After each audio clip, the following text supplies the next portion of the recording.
Bonjour à tous, j'espère que vous allez bien. Je suis ravie de vous retrouver aujourd'hui pour une vidéo maquillage. On va reproduire ce look. Alors ce look, à votre avis, avec quelle palette je l'ai fait? Eh bien, je l'ai fait avec cette petite palette que je vous ai présentée dans la vidéo haul, qui est la dernière vidéo que je vous ai publiée.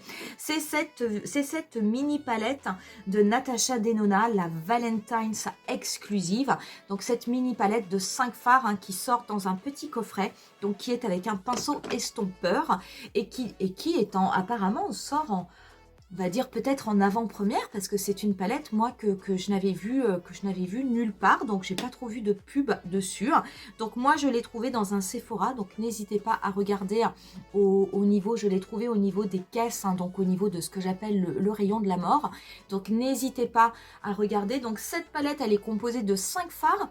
Clairement on est plutôt sur une harmonie de rose, alors que l'année dernière Natasha Denona nous avait sorti une mini palette qui était la Mini Love, qui était plutôt sur des tons mauves. Donc qu'est-ce qu'on va faire? On va faire un tutoriel avec, on va voir un petit peu ce que donne cette palette, on va comparer les fards avec les fards de la Mini Love pour voir si jamais c'est la même palette ou si c'est vraiment une palette complètement différente. J'aurais fait mon teint hors caméra parce que ça n'a pas d'intérêt pour cette vidéo. Vous retrouverez néanmoins la totalité des liens des produits que je vais utiliser au niveau de la barre d'infos. Si jamais cette vidéo vous plaît, comme d'habitude, n'hésitez pas à mettre un petit pouce et vous pouvez vous abonner à ma chaîne si vous voulez être tenu au courant de toutes mes prochaines publications. Pour ce qui est du tutoriel, on commence de suite.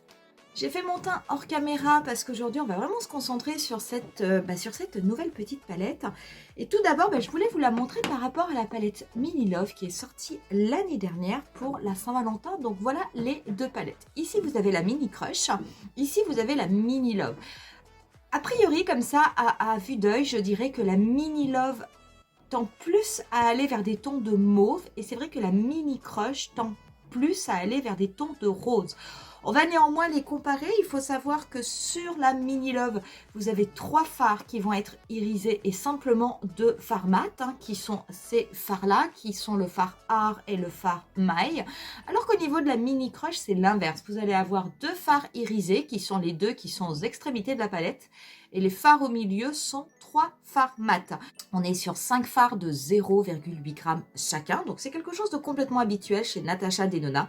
Et au niveau des teintes, vous avez la teinte Daisy, Lotus, Koi, Soul et la dernière qui s'appelle Clarette. Donc on va faire, je vais vous les montrer sur ma main, puis on va comparer comme ça les deux pour voir vraiment si ce sont des palettes qui se ressemblent. Donc oui, clairement, on est sur une harmonie qui est quand même un petit peu similaire, mais on va voir si c'est si similaire que ça.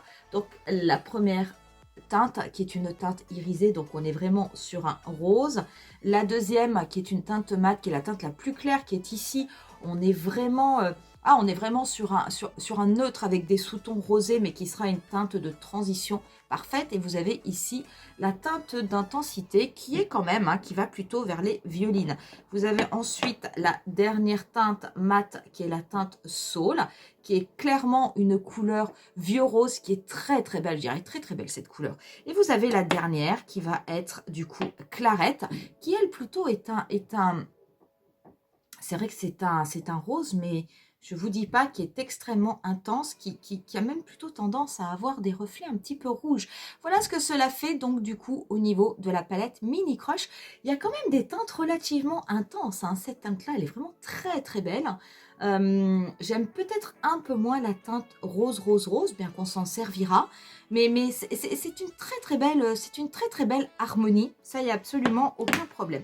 On va essayer maintenant, on va faire la même chose sur l'autre main avec la palette Mini Love. Donc la Mini Love, vous avez fait quand même plusieurs tutoriels avec. C'est vrai que c'est une palette que j'ai pas mal aimée. Donc on va commencer donc avec la teinte You. Donc, on a même plutôt une teinte qui est quelque peu duochrome. Donc You, ça c'était la teinte mat. Donc là on est vraiment sur un mauve. Et la teinte d'intensité. On avait ensuite cette teinte là qui est, j'aimais beaucoup cette teinte claire un peu métallisée,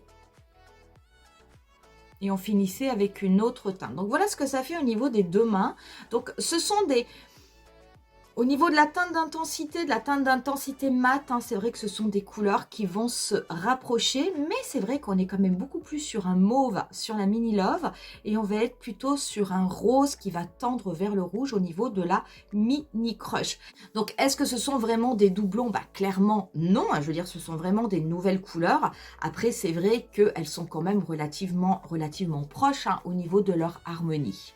Personnellement, moi, je regrette pas d'avoir acheté la Mini Crush, hein, bien que j'ai déjà la Mini Love, parce que je ne trouve pas que ce soit des palettes similaires, donc j'ai pas l'impression d'avoir gâché quoi que ce soit. Je vais commencer pour ce tutoriel. Du coup, on va voir un petit peu ce que cela vaut. Donc, je vais prendre un pinceau MAC 217 et je vais venir prélever la teinte Soul. Je vais venir l'appliquer au niveau du coin externe de mon œil. Donc tout d'abord, je vais la tapoter, je vais la déposer en la tapotant. Et je vais ensuite commencer à la dégrader sur place, faisant des petits mouvements circulaires. Et ça va me servir, cette couleur, en fait, je vais faire la totalité du cadre de mon maquillage avec.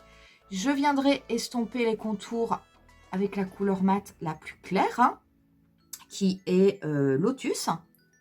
Et on viendra bien sûr intensifier le coin externe avec la teinte Koi.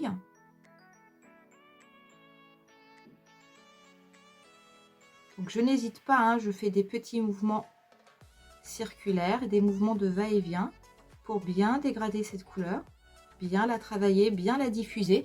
On est quand même sur une teinte, dès qu'on arrive dans des teintes un peu rose-violette, on est sur des couleurs qui sont, on va dire, intermédiaires à dégrader, qui sont un petit peu plus compliquées que les teintes neutres, mais qui sont quand même moins difficiles que les teintes bleues ou que les teintes vertes. Mais en tout cas, là, ce sont des couleurs, hein, c'est du Natasha Denona, ça ne change pas. Ça se fait tout seul, absolument tout seul. Cette couleur, elle est très belle, hein. Elle est très très jolie, cette couleur Soul. J'aime beaucoup. C'est un peu, ça fait un petit peu framboise en fait sur l'œil. C'est vraiment très très très très très joli.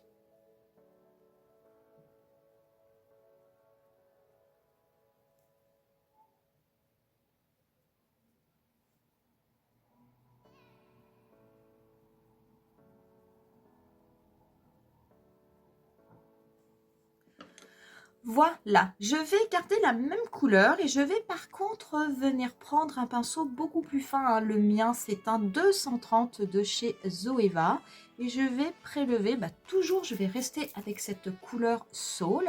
Et je vais venir l'appliquer par contre au niveau de mon ras de cils inférieur. Donc je vais déposer cette couleur au niveau du coin externe avec un trait qui va être assez épais. Et je vais bien faire connecter la couleur avec ce que j'ai fait au-dessus. Par contre, au fur et à mesure que je vais ramener la couleur au niveau de mon coin interne, je vais essayer d'affiner légèrement mon trait.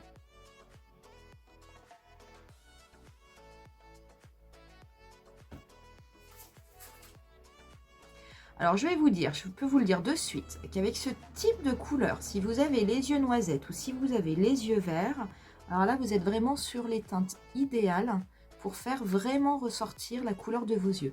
Bien entendu, hein, si vous n'avez pas les yeux noisettes ou les yeux verts, ça vous ira aussi. Hein, mais c'est vrai que ce type de couleur tranche particulièrement avec les yeux verts.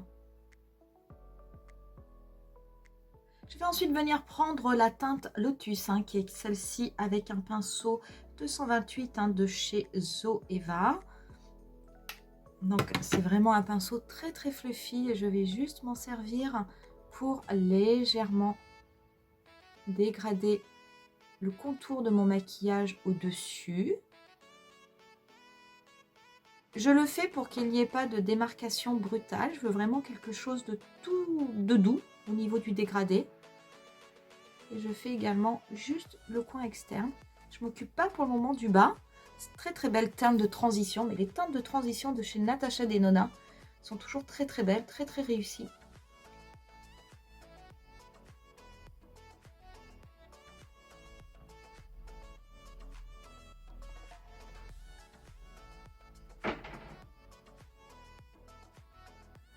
Je vais venir prendre prendre ensuite, je vais me servir du pinceau de chez Natasha Denona qui était avec la petite palette.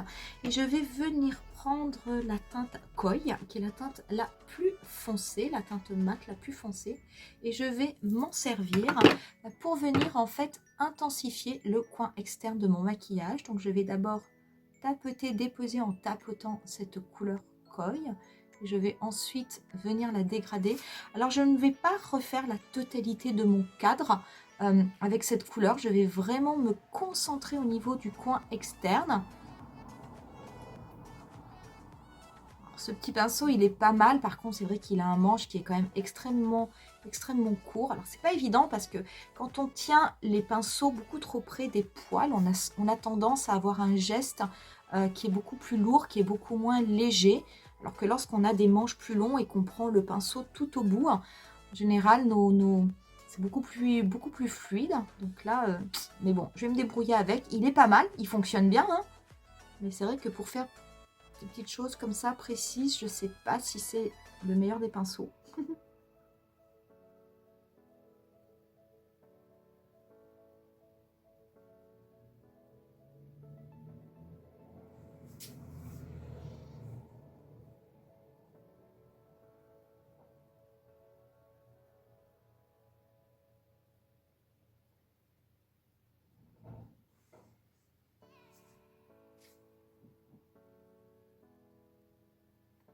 Je viendrai également faire juste le coin externe un petit peu avec cette couleur pour l'intensifier. Et là, par contre, je changerai de pinceau parce que là, ça serait un pinceau qui serait carrément trop gros. Donc voilà, je me concentre bien au niveau du coin externe. Je mélange juste avec le reste de la couleur de façon à ce qu'il n'y ait pas de rupture brutale.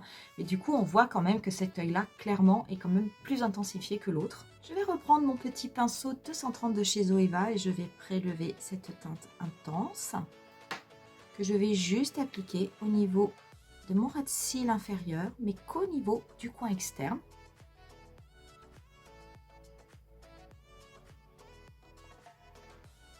Je vais venir prendre ensuite un pinceau NYX. Moi, c'est le pinceau 44. Hein, c'est un pinceau qui est quand même assez effilé.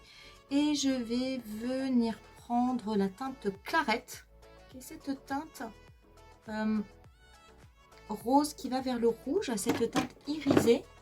Je vais l'appliquer dans un premier temps au niveau de ma paupière mobile. Mais je vais l'appliquer à partir de la moitié.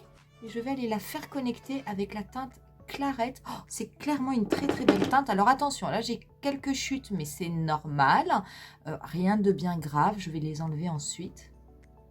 Donc là, je l'applique au pinceau. Peut-être que je devrais l'appliquer au doigt et travailler au pinceau. Je sais pas, je vais voir.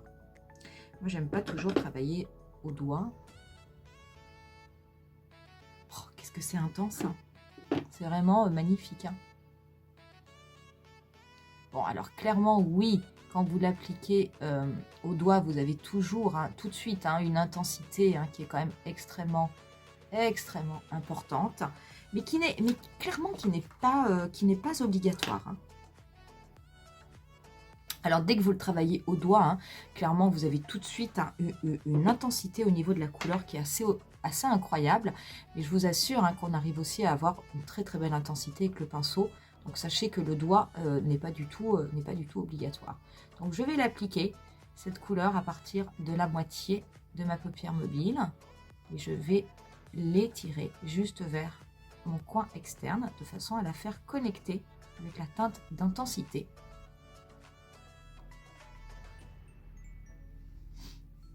Voilà. Ensuite, je vais prendre un autre pinceau. Je vais prendre un petit pinceau plat. Et je vais venir prélever la teinte la plus claire, hein, qui était la teinte Daisy, qui est celle-ci, que je vais venir appliquer au niveau... Je vais venir déposer au niveau du tiers interne de mon œil.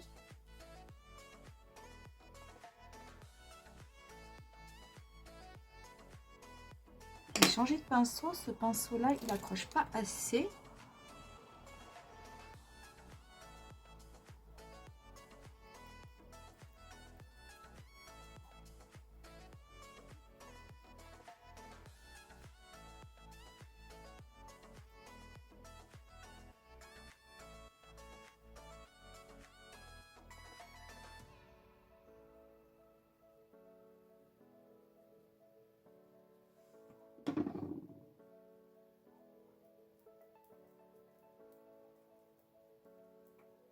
Je vais juste un petit peu me servir de cette teinte Désir que je vais appliquer au niveau du début de mon ras de cils inférieur.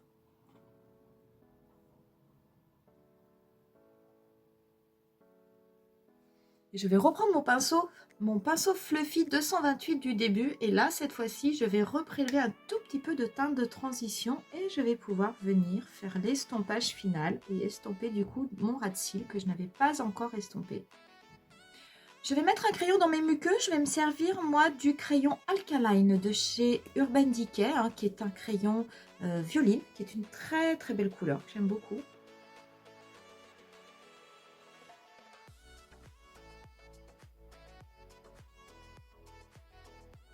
Je vais faire un trait de liner et je vais mettre du mascara hors caméra. Et je reviens vers vous, on fait les lèvres. Et je vous dis tout ce que je pense de cette petite palette. J'ai fait mon liner et j'ai mis du mascara hors caméra. Le liner, je me suis servi du Better Than Sex. Et pour ce qui est du mascara, c'est le Climax de chez NARS. J'adore ce mascara. Je le trouve vraiment très très bien.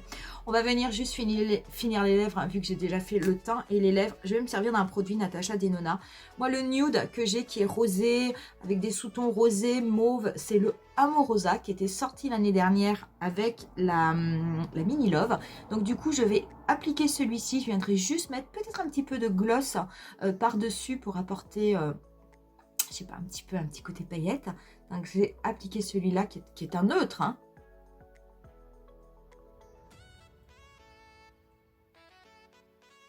J'aime beaucoup cette teinte Amorosa, mais par contre, elle est peut-être un petit peu trop froide. Je vais rajouter par-dessus un gloss lac. Je crois qu'il est de chez ELF. C'est un gloss qui est rose comme ça, mais alors il n'a pas de numéro.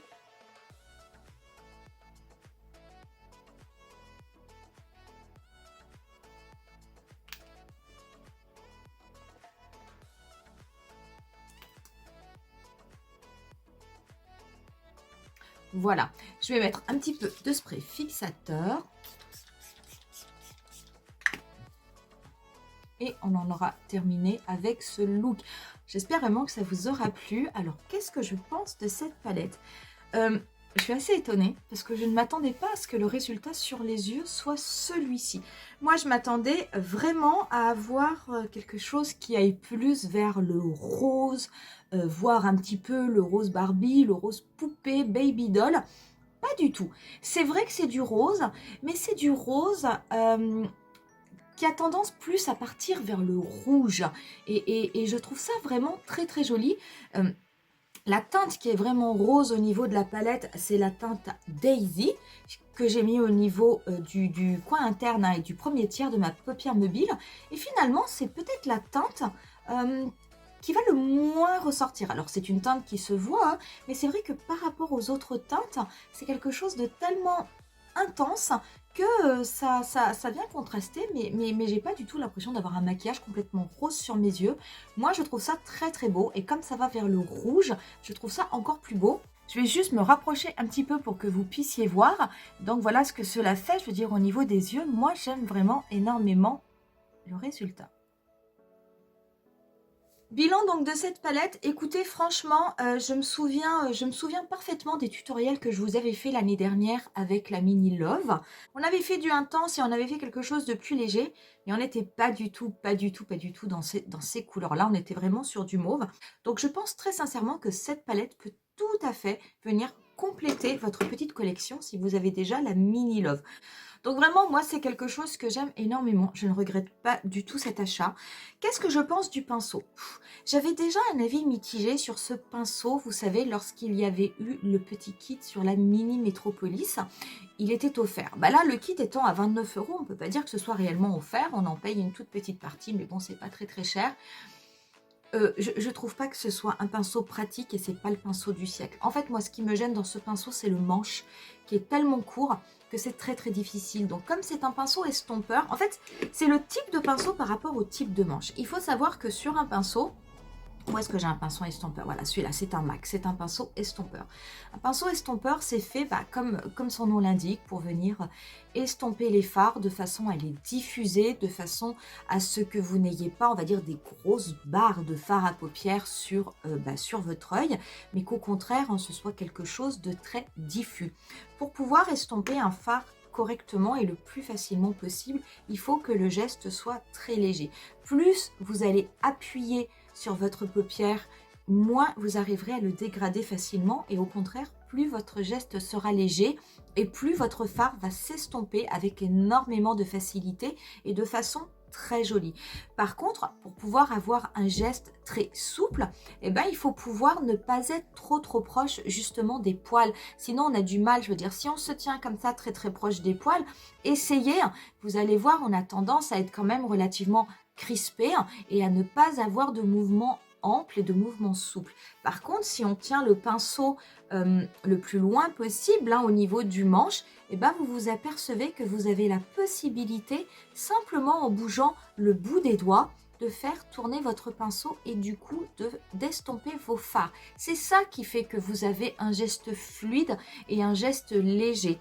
Le problème avec ce pinceau, c'est que le manche est court, donc le tenir à cet endroit-là, je trouve que c'est pas évident parce qu'en plus il est tellement léger qu'on a l'impression qu'il est aussi léger qu'un coton-tige. Donc quand vous le faites comme ça, c'est pas très évident. Donc pour bien le tenir en main, on est obligé de se rapprocher. Et si on se rapproche, on est trop proche des poils, on n'arrive pas à avoir ce mouvement souple au niveau des doigts. Donc, pour un pinceau estompeur, je ne trouve pas que la longueur du manche soit judicieuse. Par contre, c'est un pinceau qui reste quand même de bonne qualité. Moi, j'ai réussi quand même à estomper mon coin externe. Pas de la façon la plus simple, mais en tout cas, ça fonctionne très bien. Mais je me suis dit, c'est un pinceau que vous pouvez tout à fait utiliser si vous voulez venir prélever votre fard et l'appliquer au niveau de votre paupière mobile et finalement vous servir de ce pinceau comme d'un pinceau ombreur. Et là, par contre, ça ne sera absolument pas gênant que le manche soit court, puisque souvent, quand on vient appliquer du fard sur sa paupière mobile, on a plus besoin d'être précis et que le fard s'applique bien au niveau de la paupière. On n'a pas besoin que ce soit diffusé de partout. Donc voilà. Donc pour un pinceau estompeur, franchement, c'est pas la panacée. Par contre, si vous vous en servez pour autre chose, pourquoi pas. Voilà pour cette revue. J'espère en tout cas sincèrement que ce maquillage vous aura plu. Et qui sait, si jamais vous hésitiez au niveau de cette palette Mini Crush, peut-être que ça vous aura permis de vous faire un avis, de vous forger un avis. Et peut-être que vous déciderez ou non de l'acheter finalement. N'hésitez pas à me dire en commentaire ce que vous en pensez. Moi, je vais vous laisser comme d'habitude avec quelques photos du look final. Je vous dis rendez-vous à très bientôt pour une nouvelle vidéo. Bye!